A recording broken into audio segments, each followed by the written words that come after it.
បាទទស្សនវិជ្ជាអ្នកទាំងអស់គ្នាឥឡូវនេះយើងនាំគ្នាមករៀនបន្តទៅនឹងការ format និង custom ជាទម្រង់ខ្មែរ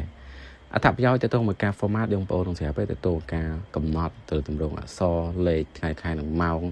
ដើម្បីឲ្យងាយស្រួលក្នុងការអាននិងការមើលក៏ដូចជាយើងអាចកែណែទៅមិនសូវមានបញ្ហាឬក៏អាចប្រើបានរំទូទៅអញ្ចឹងជាស្ដែងលេខរៀងខ្ញុំចង់បាន0ពីមុខម្ដងឬពីរដងទៅនេះលេខយើងគេអត់មាន0ណាទី1ទី2គឺកន្លែងកូដខ្ញុំចង់ធ្វើការវើទៅលេខ1 2 3ទេហើយឲ្យវាចេញពាក្យថាកូដហើយដូរទៅលេខខ្មែរមួយទៀតគឺទៅលើថ្ងៃខែខ្ញុំចង់ឲ្យចេញជាមួយនឹងរងថ្ងៃទីខែឆ្នាំប៉ុន្តែជាស្ដែងយើងវើទៅលេខថ្ងៃខែឆ្នាំចូលទេមួយទៀតគឺបរិមាណទម្ងន់ឬក៏ຂະຫນាតរង្វាយមួយយើងចង់ថែមអក្សរដើម្បីដឹងថាមួយណាគិតជាកេសគិតតោនជាគីឡូទៅអូខេអញ្ចឹងយើងត្រឡប់ទៅការ format របស់យើងមកអូខេខ្ញុំមានតារាងដើមមួយគឺតារាងដែលយើងរៀបចំមិញហ្នឹងអញ្ចឹងគោលដៅរបស់ខ្ញុំគឺខាងក្រោមនេះគឺខ្ញុំចង់ប្រើលេខកូដដែលយើងមានមួយចំនួនដូចជាទី1លេខកូដខ្មែរទី2លេខកូដថ្ងៃទី3លេខកូដខែទី4លេខកូដឆ្នាំហើយមួយទៀតលេខកូដទៅលើតួអក្សរអូខេអញ្ចឹងសម្រាប់ជួរលេខរៀងយើងចង់ថែមលេខ0ពីមុខ2ដងហើយទៅជាខ្មែរណាយើងselectមកយើងចូលទៅកាន់ menu home បងប្អូនមើលទៅកាន់ option number យកនេះក៏បានឬបងប្អូនចុចលើ shortcut key គឺ control លេខ1តោះ select មក control លេខ1អូខេវាចេញផ្ទាំង format cell អូខេអញ្ចឹងសម្រាប់ផ្ទាំង format cell បងប្អូនចូលទៅកាន់ custom យើងលុបកន្លែង general ចូលមកអញ្ចឹងទី1គឺយើងចង់បានលេខ0នៅពីមុខតើអញ្ចឹងការប្រើជាមួយលេខ0ថែម0គឺយើងអាចប្រើ0យើងប្រើលេខ0នោះតែម្ដងមកថាលេខយើងមិនមួយខ្ទង់តែខ្ទង់រាយអញ្ចឹងយើងចង់សល់0ពីមុខ3ដងហើយពីស្រ័យ2ដងគឺយើងដាក់0 1 2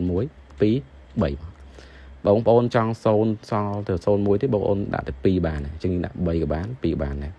សល់ប្រហែលយើងគិតក្នុងខ្ទង់លេខរបស់យើងរួចចុចអូខេប៉ុន្តែវាបានតែ custom ថែម0ហើយអត់ឃើញជាមួយនឹងលេខខ្មែរទេអញ្ចឹងកន្លែងនេះយើង select មកយើងចូលទៅកាន់ការថែមអញ្ចឹងយើងចូល custom លេខកូដយើងជាប់ហ្នឹងណាអូខេអានេះគឺលេខកូដទៅ convert ទៅខ្មែរគឺយើង convert សញ្ញានេះមកអូខេសញ្ញាហើយយើងដាក់ដុល្លារដក km ដក kh ក្បៀស1200យើងបិទគ្នាវិញពេលដែលបងប្អូនវិយត្រូវកន្លែងនេះគឺវាចេញ sample អូខេឥឡូវខ្ញុំ copy លេខកូដខ្មែរទុកដើម្បីងាយស្រួលការ format បន្តអូខេបន្តទៀតយើងចង់បានជាមួយនឹងការបញ្ចូលទៅលើលេខកូដហើយ0ពីមុខអញ្ចឹងបងប្អូន select មកហើយយើងចុច control លេខ1អូខេអញ្ចឹងកន្លែងនេះគឺដើម្បីបានកូដណាដើម្បីបានកូដឬបានខ្មែរឬយើងដាក់មុនគេមកផាសចូលមកអញ្ចឹងដើម្បីបានជាប្រហែលថាអក្សរគេប្រើជាមួយនឹង មីងកណ្ដុរអញ្ចឹងបងប្អូនអាចបើកមីងកណ្ដុរ2បងប្អូនវើយកូដបិទមីងកណ្ដុរយើងបានកូដប៉ុន្តែយើងអត់ចេញជា001ណាអញ្ចឹងកន្លែងនេះយើងចង់បាន0ពី2ដងអញ្ចឹងយើងដាក់01 2 3អូខេមកបន្តទៀតការបោះឆ្នោតខ្ញុំចង់បានតម្រងមួយគឺថ្ងៃទីខែឆ្នាំអញ្ចឹងកន្លែងបងប្អូន select ហើយធ្វើការចូលទៅកាន់ custom អញ្ចឹងសម្រាប់ custom របស់យើងណាសម្រាប់ custom របស់យើងចុចទៅលើ custom យើងលុបបញ្ជាក់បន្តិចអា custom ក្រោមពេលបងប្អូនធ្វើការចុចទៅសេហើយអូខេហើយវាជាប់ប៉ុណ្ណឹងបងប្អូនអាចប្រើក្រោយបានអត់ចាំបាច់ទៅ word ទៀតណាឥឡូវនេះសាញខ្ញុំ word បងប្អូនមើលអញ្ចឹងយើង select មកអូខេតោះអញ្ចឹងយើងទៅ pass លេខកូដចូលមិញ control V ដើម្បី pass បន្តទៀតយើងដាក់អីដោយសារយើងចង់បានថ្ងៃទីនៅក្នុងជាមួយកូដទៅលើថ្ងៃវាមាន3យើង D 2ដង D ម្ដង2ដង3ដងនិង4ដងអញ្ចឹងកន្លែងនេះយើងអាចដាក់ D 4ដងជាស្ដែងនេះថ្ងៃច័ន្ទដក clear បន្តិចតើយើងដក clear មួយបន្តទៀតបើសិនបើយើងដាក់ទៅលើទីរយៈ D 2ដងគឺចេញតែ30ទេអត់ចេញថ្ងៃទេអត់ចេញទីណាអញ្ចឹងយើងធ្វើម៉េចយើងដាក់ថ្មីកណ្ដុរ2បើកសរសេរទីចូលហើយយើងបិទវិញហើយយើងដាក់ D 2ដងបន្តទៀតយើងដក clear បន្តិចយើងដាក់ថ្មីកណ្ដុរ2យើងសរសេរពាក្យខែបិទថ្មីកណ្ដុររួចដាក់ M 2ដង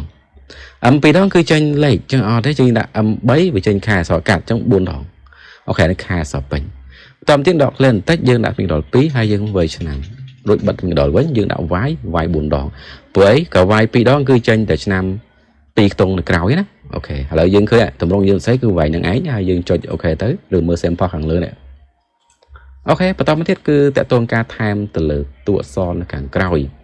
លេខយើងពេលដែលយើងមានលេខច្រើនបងប្អូនអាចធ្វើការថែមអក្សរឲ្យចេញក្បៀសស្អាតណាគឺយើងចូលទៅកាន់ custom បងប្អូនដាក់ទ្រង់ជ្រូកម្ដង